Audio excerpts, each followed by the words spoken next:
Coming up on tonight's episode of The County Line, a look at how the Hoyt Institute is celebrating its 45th anniversary, and we meet a local couple whose love story has lasted 55 years through thick and thin. And we take you to the floor of the field house to see why local businesses come to the Business Expo. The County Line starts now.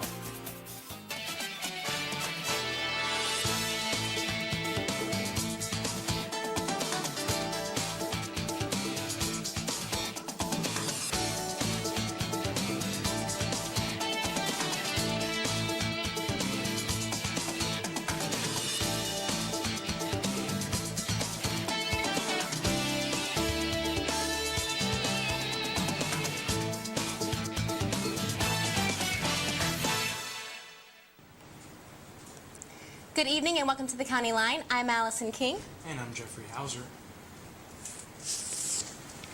The Hoyt Institute of Fine Arts recently reached its 45th year. The Institute offers a wide variety of activities to the community. The County Line's Kate Altman visits the old mansion to see what keeps it ticking.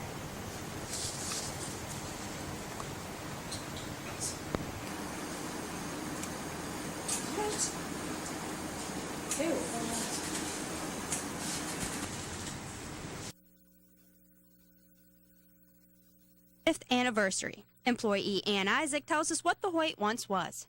It is a 25-room home. They had 7 servants in this house. At the time that it was built, back in 1915, it was worth already $250,000.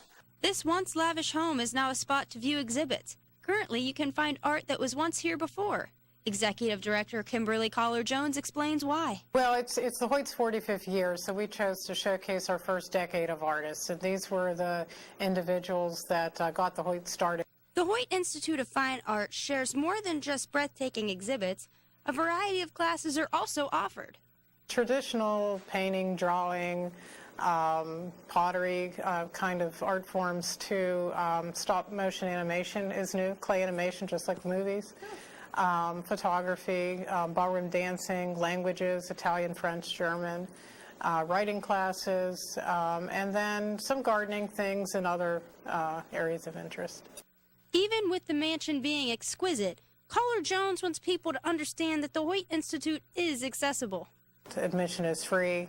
Many of the programs that we do, particularly the after-school program, is free and targeted towards the community. Admission to the exhibitions is free. We have a free annual children's festival. Anyone can take classes. Anyone can come to our events. In Newcastle, I'm Kate Altman for the County Line. And the Institute's art galleries are open Tuesday and Thursday from 11 a.m. to 8 p.m. and Wednesday, Friday, and Saturday from 11 to 4 p.m. The Period House is open Tuesday through Saturday from 11 to 4.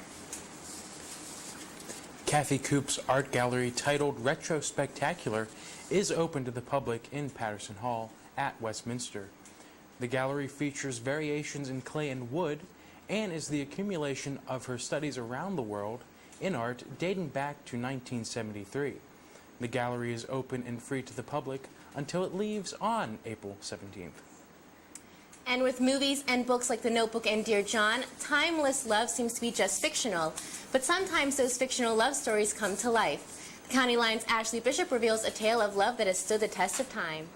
Right through the very heart of it, New York, New York. Meeting on 42nd and Broadway in New York City back in 1953, 20-year-old Newcastle resident Stan Watkins and 16-year-old Astoria, Long Island resident Marge Crowley have been together ever since.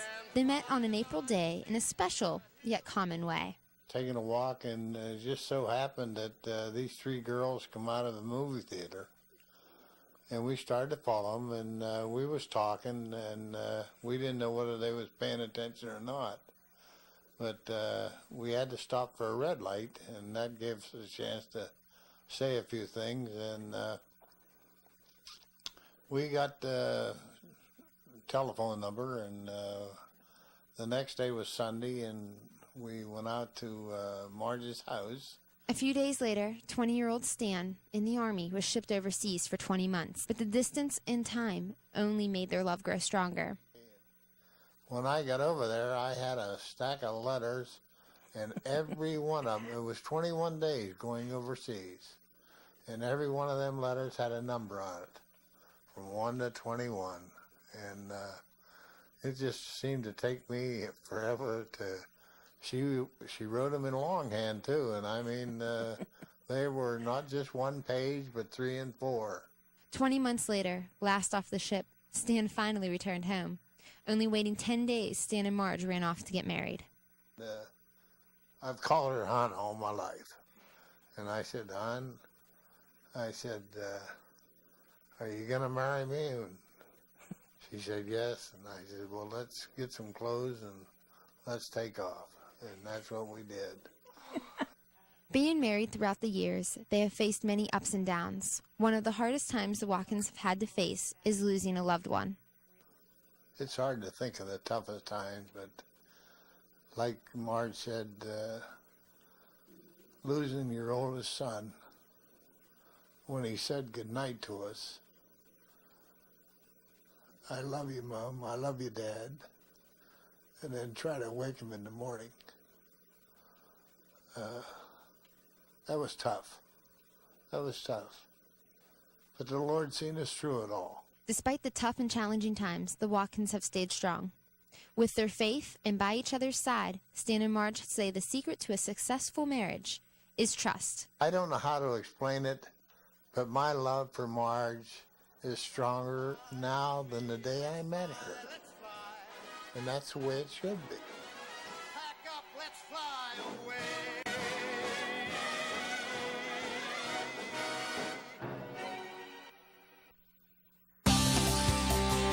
Coming up after the break, we'll take a look at how the bridge closing in Valant is affecting the community, and how Titan Traverse's trip to Cumberland Island, Georgia for spring break went.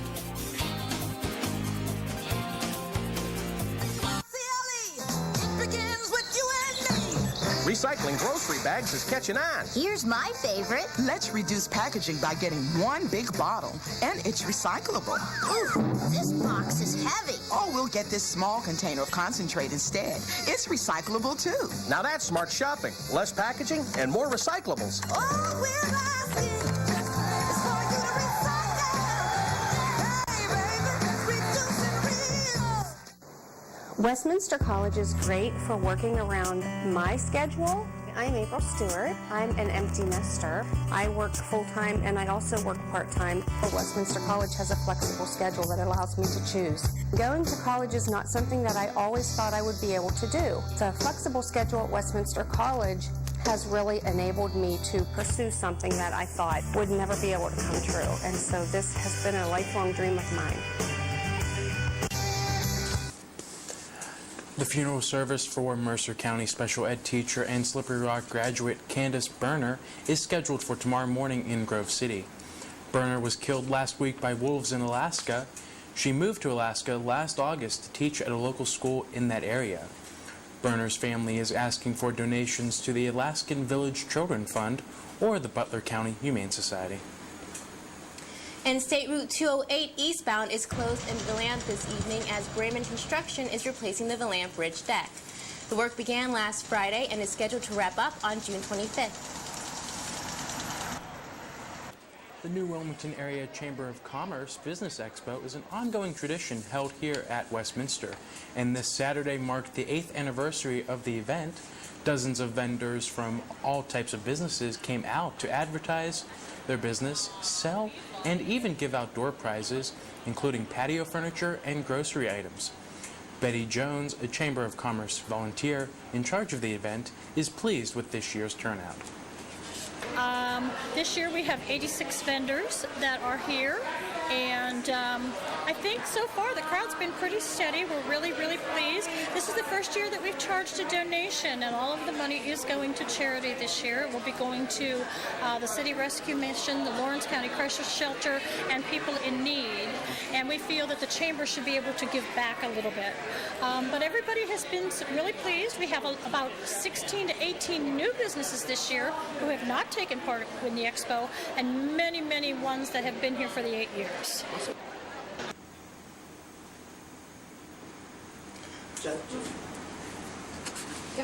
On March 7th, a group of 8 Westminster students traveled to Long Island, Bahamas for a mission trip.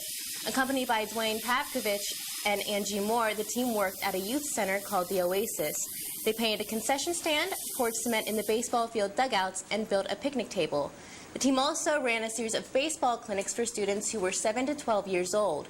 Baseball teams played in a Little League tournament on Saturday, March 13th. The president of the Caribbean Youth Network, Dan Waitman, says he had a great week with the Westminster team. Or maybe the hardest thing that the team did was that they poured the cement in the dugouts so that now our dugouts, instead of being a dirt floor, have a nice cement floor.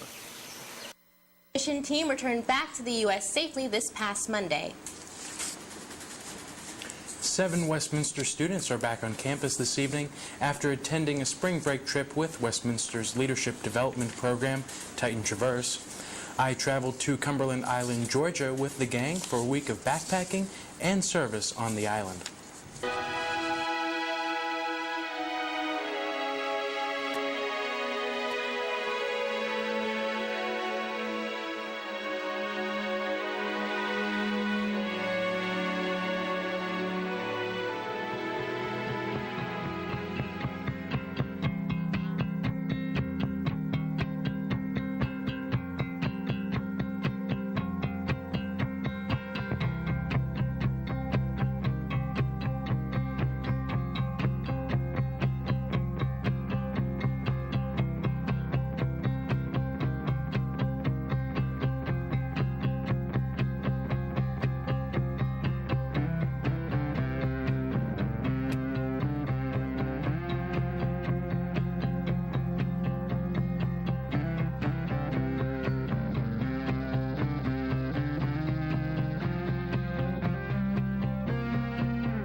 Coming up after the break, we'll take a look at the new technology featured in the planetarium.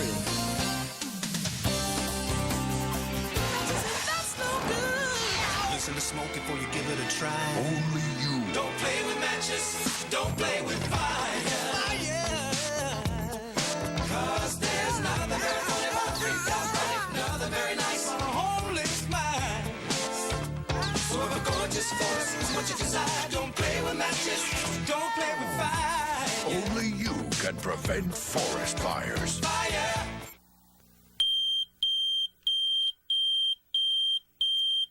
Remember, if there's ever an emergency, we meet here at the bottom of the driveway. And I'll get the emergency disaster kit out of the kitchen. Once we're all together, then we'll decide what to do. But what about Fido? What about Fido? The Lawrence County Humane Society reminds you to include your pets in your disaster planning. Make sure that your pets have identification tags that include your phone number. To find out more about how to protect your pets in a disaster, contact the Lawrence County Humane Society. The planetarium secured new video equipment recently. The college felt it was needed since the center services the community at large. County Line's Bradford Eric was one of the first people to see the new projector in action. He shows us the latest in planetarium show technology.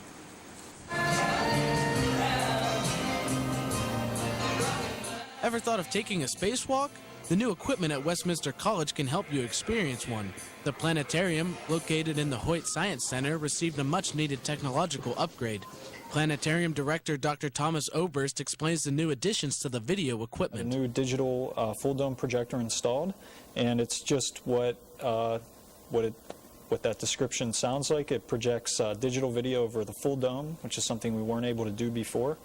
In addition to the new projector, a new Mac computer was added with powerful video software. Really neat a program that we can run that can do a simulation of a fly-through of the solar system, where you can fly by planets, and they as you approach them, they become very large, and it's very lifelike, especially since our planetarium is an immersive medium, so the audience can feel like they're immersed in that situation. The upgrade was deemed necessary because administrators feel the planetarium is a classroom, albeit different than your standard desk and chairs. Dr. Oberst says the projectors, control panels, and audio systems make it an entertainment center as well. To be able to go to the cutting edge of the technology for planetariums means that we can now show all the latest shows, which have great animation, special effects, soundtracks. A lot of these people who produce these shows come from the Hollywood-style animation shows, so the budgets aren't as big, but there's some talent there, and it's exciting to be able to purchase those types of shows, which we couldn't before. It's that excitement Oberst hopes will draw in visitors to the center. Call the Westminster Physics Department or log on to westminster.edu to be a part of the planetarium's mailing list and find out show dates and times. All events at the planetarium are free and open to the public. The Newcastle Playhouse continues their 52nd year of live entertainment. The Playhouse is scheduled to perform the music Brigadoon, April 30th to May 16th. This season also includes shows The Mousetrap, Joseph and the Amazing Technicolor Dreamcoat, and A Cat on a Hot Tin Roof. And just a little over a month away, Westminster's Alpha Sigma Phi will host the Relay for Life. It will be held Saturday, April 10th at the Harold Burry Stadium and will last for 12 hours. Last year's event raised over $26,000. If interested in participating in the event, visit relayforlife.org. Coming up on the county line, we have the upcoming Titan football schedule and your local sports update in this week's Titan Town Sports. More County Line is on the way. My name is Rick Dorman, and I work in higher education. Parents ask me which colleges they should consider for their children. I know they're looking for an advantage, like merit scholarships, which could total $80,000, opportunity for student involvement, or even dedicated personal faculty. And as president of Westminster College, I can assure them that their child will gain that here. So if you want an advantage, consider Westminster. Everyone should have a plan for what to do if disaster strikes. And if you have pets, you should have one for them too. Always have up-to-date identification on your dog or cat.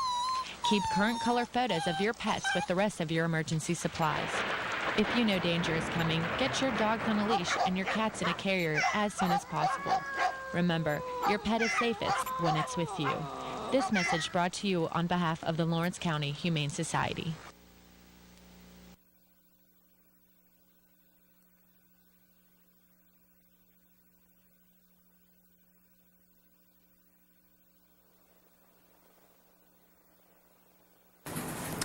Although football season may officially be over, the end of the season has had little effect on the Titan football team's workout regimen. They're hard at work preparing for the 2010 season, which is only 5 short months away. Titan Town Sports reporter Robert Molesky shows us how the football team's off-season program is helping them prepare to strap it up in September. Here at Westminster, football is more than a one-season sport. It is an all-season sport. During spring semester, the Titan football team is hard at work enduring intense lifting sessions in preparation for next season. They got us lifting 4 times a week, so we'll be better in a couple weeks, I think. We do legs and arms pretty much every other day, and we'll be better and stronger for next year's opponents. Just like Brown, the team views conditioning as a way to get faster and stronger. However, the coaches hope the players take away more than just strength. We hope that they're building camaraderie in the weight room. We hope that a lot of them realize how important that it is and that they're pushing one another in the weight room. Between juggling classes, lifting, and free time, spring conditioning to some players is similar to having a part-time job, where there is never enough time in the day. I have to be more focused and paying attention to where I have to be if I forget one thing, I'm usually messed up for the day. Despite the worries of the players, the coaches believe the lifting program will help the team both on and off the field and the future to come. Pretty easy for me, dude. Down. Brown. From Westminster College, I'm Robert Molesky for the County Line. Jeff Hand and the rest of the Titan football coaching staff will be looking to improve on their 4-6 record, 2-4 in the PAC from last season for this upcoming season. The schedule is highlighted by 2 new non-conference foes in the first 2 weeks of the season, when the Titans traveled into Terrier territory to take on Hiram College in Week 1. Then in Week 2, they will be hitting the road to go to Williamsport, Pennsylvania to take on Lycoming College. Besides the October 9th homecoming showdown against Bethany Bison, the rest of the schedule is rather orthodox for the Titans, with all their PAC competition locked in.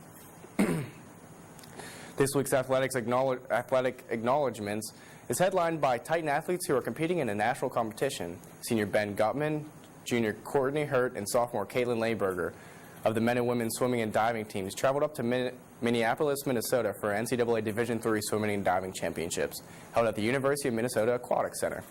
The 3 competed in the 200-yard individual medley this afternoon. Caitlin placed 4th in the competition after breaking a school record, earning her All-American status. Westminster College's first ever in the women's swimming. The 3 will compete in the 100-yard breaststroke Friday and the 200 breaststroke on Saturday. Moving to the teams who went down south for spring break, the men's tennis team lost all 3 of their matches and had one canceled while in Hilton Head. They look to kick off conference play with a win Saturday as they travel to Thomas More.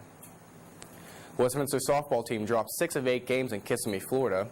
The trip was highlighted by 2 PAC Players of the Week, Ashley Belts and Amber Crompton. Belts, PAC Hitter of the Week, hit a mind-boggling .833 over the week-long span, including 4 multi-hit games. Amber Crompton, PAC Pitcher of the Week, blew past the competition going 1-1 in her 2 starts with 11 strikeouts and 13 innings pitched and allowed a mere 2 runs on 7 hits. Excuse me. The Lady Titans begin domestic play on Tuesday when they host Penn State Altoona. And Westminster's baseball team didn't fare much better, going 3-6 in all of their 9 games. The boys also had some accolades from the trip, boasting PAC Hitter and Pitcher of the Week as well. Dan Ardro was Hitter of the Week, hitting .520 with 5 RBIs and posted 4 multi-hit games. The boys got Mount Union on deck when they traveled there Saturday for a doubleheader. And this brings us up to this week's SAC Athlete of the Week, sophomore pitcher Justin Presnar. Justin is a sophomore from down the road in Newcastle, PA. Justin had an outstanding trip to Florida as he mowed down the competition, posting a .75 ERA, along with 17 Ks, 1 walk, and 12 hits. His trip was highlighted by a 7-0 5-hit complete game shutout. Along with SAC Athlete of the Week, the President's Athletic Conference also recognized him by naming him PAC Pitcher of the Week. Congratulations, Justin. Moving to the ice, the Penguins lost their 6th game of the season to Martin Brodeur and the rest of the New Jersey Devils last night by a count of 5-2. The Mighty Gwins look to make it 6 wins of the last 9 games since the Olympic break tonight when they travel to Boston to take on the Bruins. Pittsburgh Pirates look to turn around their 3-game Grapefruit League losing streak tomorrow as they take on Boston Red Sox.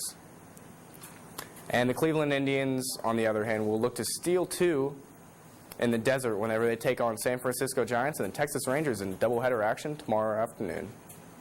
Well, that does it for this week's edition of Titan Town Sports. Enjoy the beautiful weather and stay tuned for more County Line right here on WCN. So nice out here. Yeah, I used to come out here when I was a kid. Nothing. No, I definitely heard something. Look! Who's that? Let's get out of here! What are you doing? Shut the door! Okay. He does? I say! Come on, baby!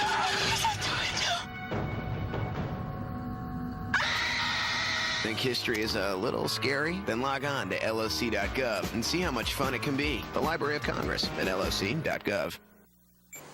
Westminster College is great for working around my schedule. I'm April Stewart. I'm an empty nester. I work full-time and I also work part-time. Westminster College has a flexible schedule that allows me to choose.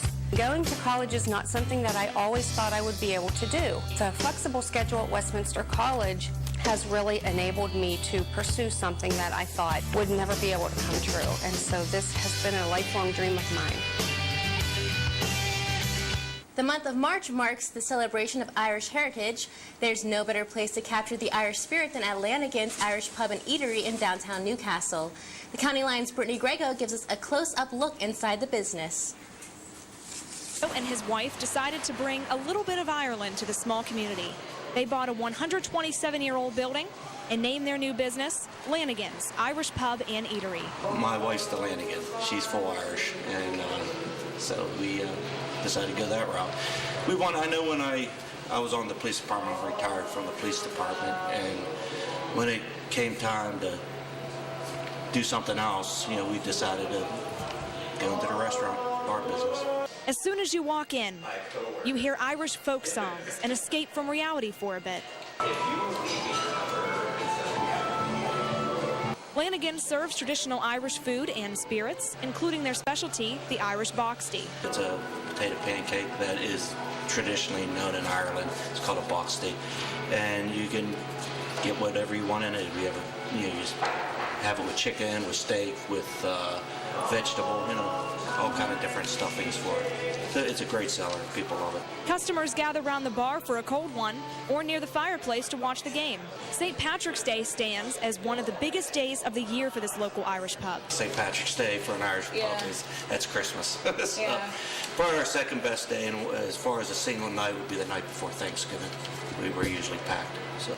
With St. Patty's Day on Wednesday this year, Lanigans celebrated on Saturday with tons of events in store.